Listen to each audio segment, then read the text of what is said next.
Allez, nous sommes toujours au cœur de la mairie du 20e arrondissement de Paris à l'occasion du 4e salon de l'entrepreneuriat de l'emploi organisé par la JGF. Nous avons un autre invité de parcours. Bonsoir.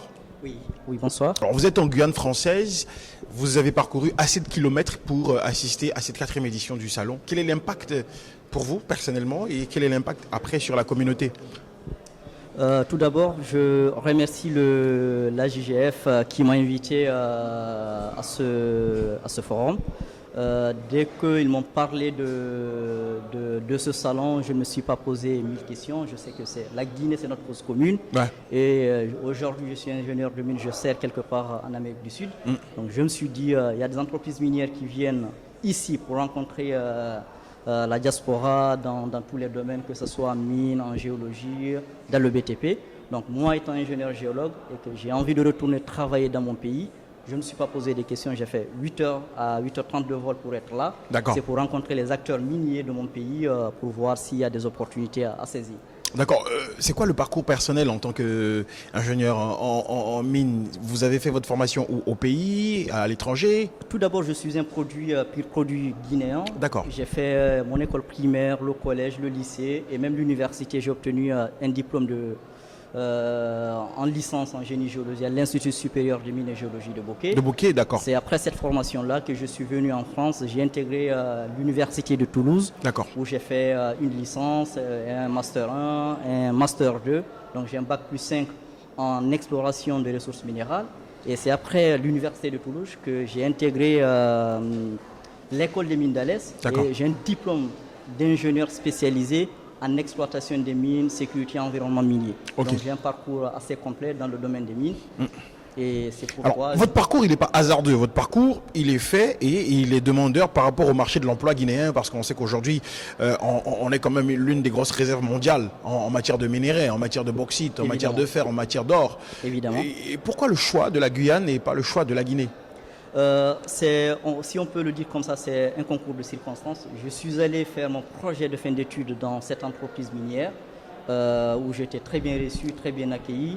Ils avaient un projet, ils m'ont proposé leur projet de rester travailler avec eux. Donc c'est ce qui m'a convaincu de rester, continuer à travailler avec eux. Et aujourd'hui, j'ai suffisamment d'expérience pour aller servir mon pays. Donc, raison pour laquelle j'ai parcouru ces kilomètres pour être là, rencontrer les acteurs miniers de ce pays. D'accord, donc ça veut dire qu'entre-temps, vous vous êtes marié à une Guyanaise? Non, je suis marié à une Guinéenne. D'accord, ça marche, il ne faut pas oublier ses racines. Alors, on a quand même à ce panel et à ce salon des entreprises comme Rio Tinto, qui sont présents, comme IBS aussi, qui évolue dans la logistique minière. Comment les prises de contact se font? Comment est-ce que vous vous présentez à eux pour qu'ils puissent être intéressés par votre profil? Tout d'abord, avec mon parcours académique, de là on comprend que voilà, vous avez devant vous un professionnel, quelqu'un qui a un parcours académique assez complet. Et de là, vu aussi les postes que j'ai occupés dans mon entreprise et le poste que j'occupe actuellement, je pense que c'est très facile. Donc j'ai vu avec Wayne Consortium qui est très intéressé par mon profil.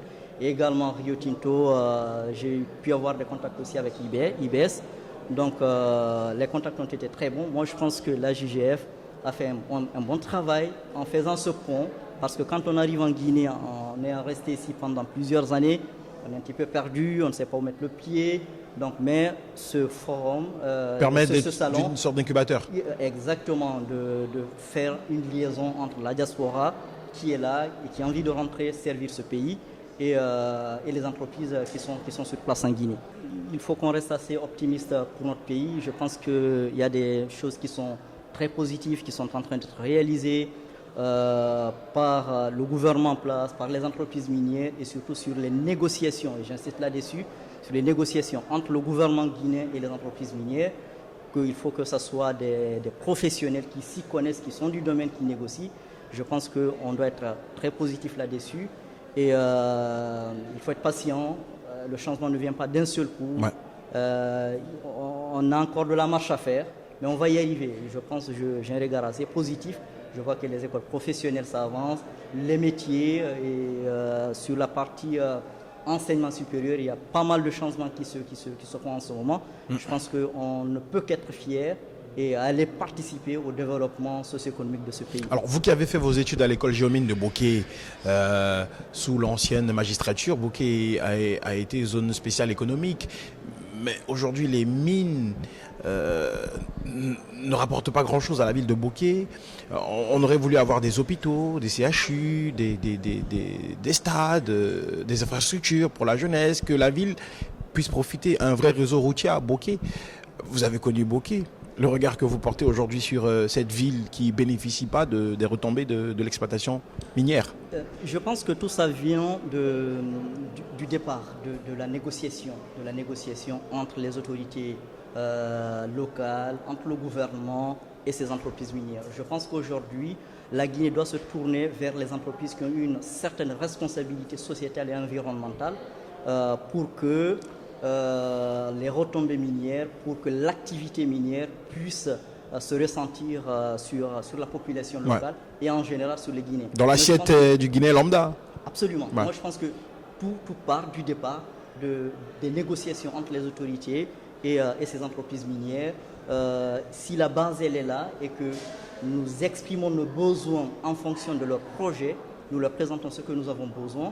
Avant de signer tout type de contrat, je pense qu'ils sont obligés, s'ils veulent travailler avec nous en toute transparence, ils sont obligés de s'y plier à ces contrats et à nos besoins pour qu'ils puissent résider sur nous, travailler en toute sécurité.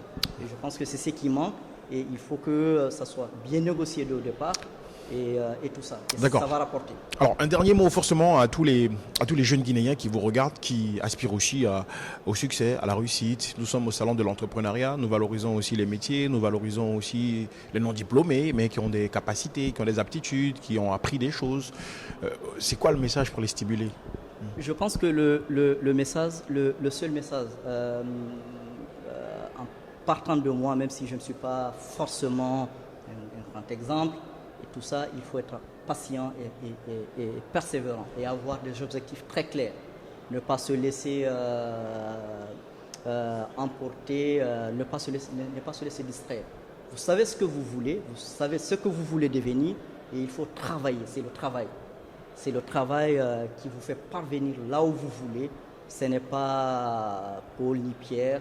Il ne faut pas toujours se reprocher sur le gouvernement n'a pas fait quelque chose. Je pense qu'il faut travailler nous-mêmes, il faut travailler, il faut qu'il y ait du civisme et de la sensibilisation au sein même de la population, au sein même de la jeunesse.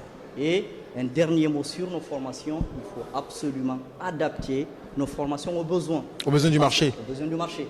Parce que ça c'est un réel problème. Et j'appelle au gouvernement d'insister là-dessus, d'insister de prendre les jeunes, de les former. Pour recruter quelqu'un, on te demande une expérience de 5 ans, de 6 ans, mais il faut commencer d'abord pour avoir cette expérience. Donc, je pense qu'aujourd'hui, les étudiants guinéens ont besoin d'aller en entreprise, que ce soit dans le public ou dans le privé, pour avoir cette expérience. Donc il faut que le gouvernement fasse beaucoup de choses pour que les jeunes puissent être bien formés et surtout adapter les formations aux besoins du marché. Merci et très bonne chance à vous. Je vous remercie, c'est moi. C'était un plaisir.